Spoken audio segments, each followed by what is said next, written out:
Victoria Pambianco, a quien saludamos en la mañana. Victoria, gracias por el tiempo. Guillermo Garate te saluda. ¿Cómo estás?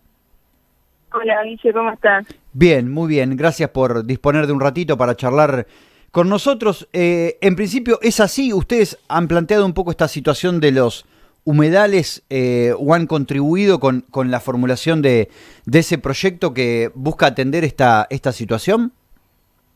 Primero, gracias por el espacio. Es muy importante contar con los medios para difundir estos temas y sí, en realidad mencionar antes de los humedales que como movimiento socioambiental apartidario, ¿no? Siempre vamos a estar predispuestos y es como nuestra prioridad también exigir y colaborar con estas políticas públicas. Claro. Siempre haciendo hincapié que somos apartidarios, que no nos importa mucho la ideología política o el partido político que nos tome este proyecto, ¿no? Entonces lo que hicimos ahora es presentar un proyecto de ordenanza. Como lo dice la palabra, es un proyecto. Claro. Así que lo que estaríamos necesitando es que los concejales, con criterio, con objetividad, responsabilidad, debata esto y lo apruebe, ¿no? Porque tanto en Bragado como todo el país viene luchando por los humedales y siempre se mira por un costado y siempre se encajona la causa. Bien, en principio me gustaría que nos cuentes, como para antes de entrarnos en el proyecto en sí, de qué se trata los humedales, para aquellos que vivimos aquí en nuestra geografía, cómo ubicamos fácilmente un humedal, dónde hay, por ejemplo, un humedal en Bragado. Bueno, casi el 22% del territorio total argentino es un humedal. Claro, mirá. O sea que casi un cuarto del país es humedal y Bragado tiene. Un ejemplo por ahí cotidiano, para que todos se den una idea, es la laguna. Claro, tal cual. Es un espacio que funciona como humedal. Claro, los humedales, bueno, son las vacas que almacenan agua y esto le da vida a un ecosistema básicamente fantástico que alberga tanto especies acuáticas como terrestres. Así que justamente esta biodiversidad es lo que hace que sea tan valioso. Y también que son reservorios de agua, mitigan los efectos del cambio climático y amortiguan los efectos de precipitaciones y sequías. Es como lo que estuvo resonando con lo de Corrientes, con los incendios. Claro. Es también un poco por ese lado y que, bueno, absorben más carbono que cualquier otro ecosistema, incluso más que los bosques. Mirá vos. Un poco esa es la importancia de los humedales, ¿no? Ajá. Bien, hecha esta descripción, contanos de qué se trata el proyecto de ordenanza. Bueno, la propuesta de la ordenanza es más extensa, pero en lo que me gustaría hacer hincapié, que son puntos específicos que nosotros llevamos, es la educación, el relevamiento, la preservación y la restauración. La educación es fundamental para conocer. Claramente no vamos a poder hacerle frente a la crisis climática si no conocemos principalmente nuestro entorno, ¿no? Claro. Y después, bueno, hacer un relevamiento de todos los sitios que cumplen con las características de humedal y que va a ir de la mano con la preservación y la restauración si, por ejemplo, está degradado. Claro.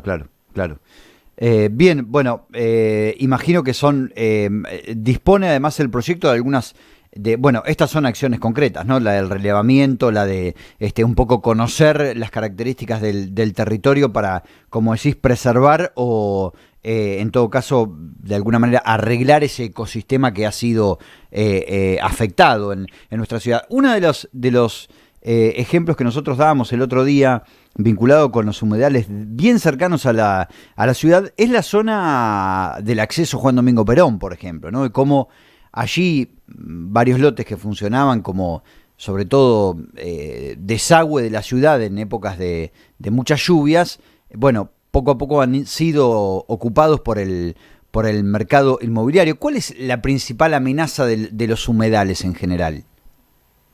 Claro, lo que suele pasar con los humedales es que están, no ser mencionados y ser por ahí desconocidos, es esto de cuando se habla de mercantilizar la naturaleza, ¿no?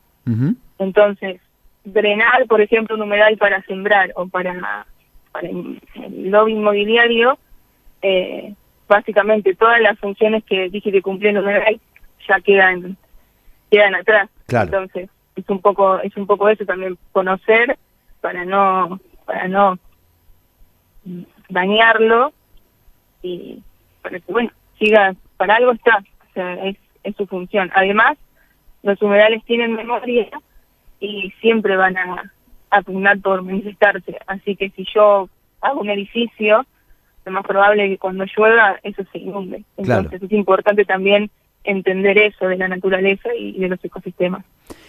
Victoria, ha habido, lo decía un poco en la introducción de esta nota, este año como una fuerte impronta de los temas ambientales en la agenda local.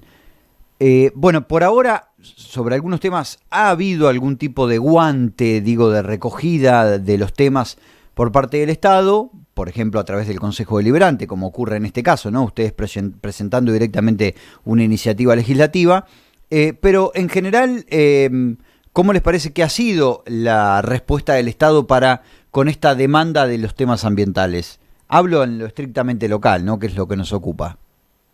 Claro, nosotros como agrupación el año pasado hicimos mención de varias problemáticas ambientales que incluso van todas de la mano, porque en este caso hablamos de humedales, pero va todo de la mano. Siempre hicimos hincapié en lo que es el basural, por ejemplo, y nunca tuvimos una respuesta concreta quizás o alguna solución, ¿no?, de eso.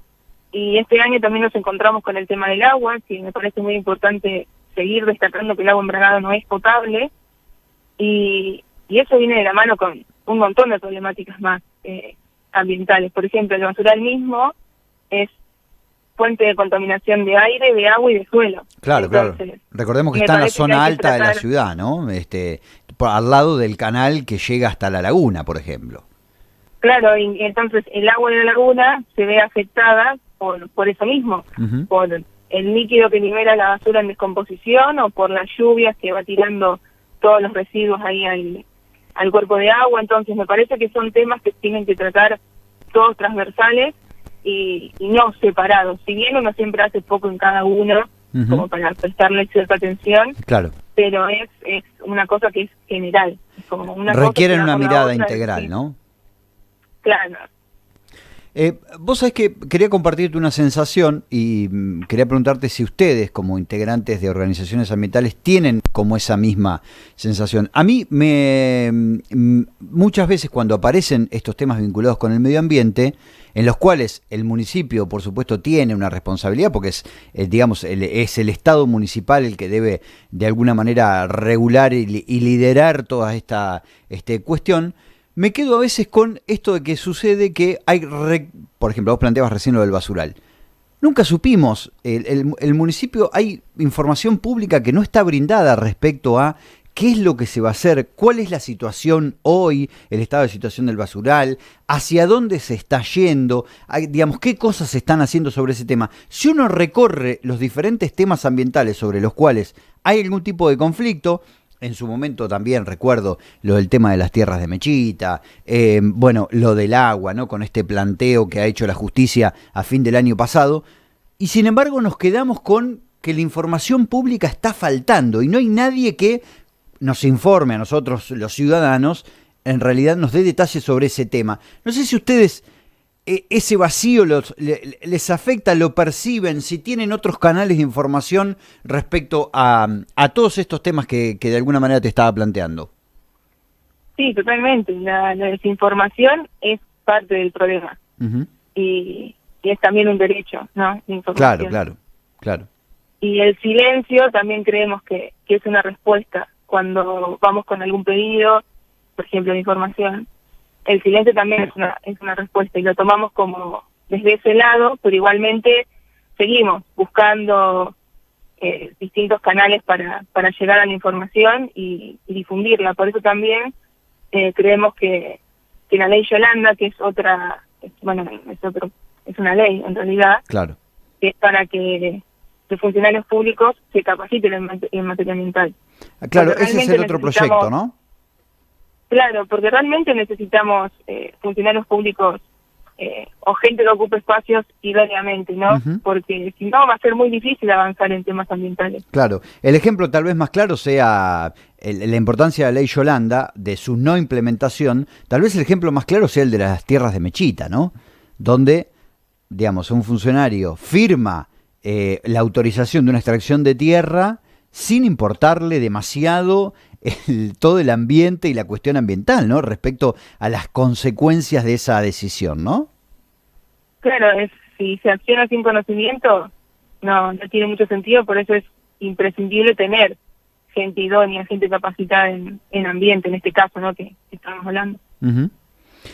Bueno, hablamos de humedales, hablamos de esta presentación del proyecto también para avanzar sobre la implementación de la ley Yolanda Embragado. Quería preguntarte si hay alguna otra iniciativa ahí dando vueltas sobre las cuales le estén poniendo mayor energía vinculado con alguna situación particular de la ciudad. Lo que estamos haciendo ahora, que en el caso lo comento, por tercer año consecutivo estamos dando talleres en las escuelas. Lo hacemos nosotros desde nuestra propia gestión, así que bueno, si está escuchando algún profe o alguna profe y quiere comunicarse con nosotros, nos puede mandar en Instagram y coordinamos, así que damos los talleres, hablamos de todos estos temas, humedales, agua, hacemos ahí como una variedad de temas ambientales locales, ¿no? Uh-huh. Así que, bueno, eso, están invitados a que, o mismo los centros de estudiantes, se comuniquen. Claro. Eso estamos dando bastante énfasis porque también la ley de educación ambiental integral es ley. Claro, tal cual. Y Victoria, otros años, ¿han tenido demanda? Digo, ¿es un tema que vos ves que ocupa o preocupa docentes, digamos, ¿qué demanda han tenido? Yo terminé, por ejemplo, el colegio en 2019 y en ese momento no se tocaba tanto lo ambiental, ¿no? Uh-huh. Recién empezó con todo el tema de la pandemia. Y como surgió Jóvenes por el Clima en ese tiempo, sí hubo buena repercusión por parte de los docentes y las docentes, que fuimos básicamente a todas las escuelas de Bragado, incluso fuimos a Warnes, a La Limpia, Mechita, o sea, tuvimos buena respuesta, por así decirlo. Claro. Bueno, recordemos, Jóvenes por el Clima es un movimiento mundial que fue impulsado por la joven Greta Thunberg, ¿no? Sueca, sí, bien digo, sueca. Sí. Y que, bueno, ha tenido o tiene una gran injerencia, sobre todo vinculado con tratar de provocar a los decisores, ¿no? Del Estado, porque las acciones de Greta buscan eso, que de alguna manera abrir ojos, despertar conciencias respecto a la necesidad del cambio urgente, ¿no? Claro, y eso básicamente lo que intentamos hacer acá desde la educación, que es como la base de todo también. Victoria, te agradecemos el tiempo en el aire de la radio. Estaremos al tanto del debate entonces que surgirá en el Consejo a partir de los temas que acercó Jóvenes por el Clima al deliberativo local. Te agradecemos el tiempo, un saludo grande. No, gracias a vos por el espacio, un abrazo.